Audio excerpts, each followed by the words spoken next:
CM Revanth పై మాజీ deputy CM Tatikonda Rajaiah ఘాటు వ్యాఖ్యలు చేశారు. బీఆర్ఎస్ గద్దెల్ని ముట్టుకుంటే కాంగ్రెస్ నేతలు భస్మమవుతారంటూ హెచ్చరించారు.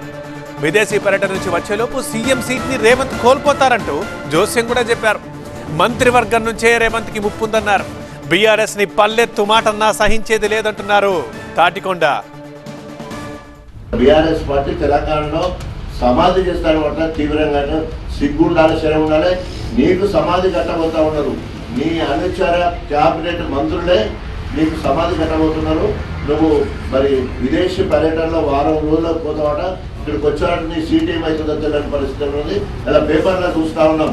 ఇలా కాంగ్రెస్ వాళ్ళంతా తిరగబడితే మళ్ళీ చంద్రబాబు నాయుడు సంకలం చూడటానికి నువ్వు రంగం సిద్ధం చేసుకుంటావని కూడా చెప్పడం జరుగుతుంది. తస్మా జాగ్రత్త రేవంత్ రెడ్డి. ఒక్కసారి మరి పల్లెత్తు మాట బీఆర్ఎస్ పార్టీ అంటే మొత్తం బీఆర్ఎస్ పార్టీ అందరు కలిసి ఒక్కసారి ఫూ అని ఉంచితే ఎక్కడికో కొట్టుకో పరిస్థితి ఉంటుంది.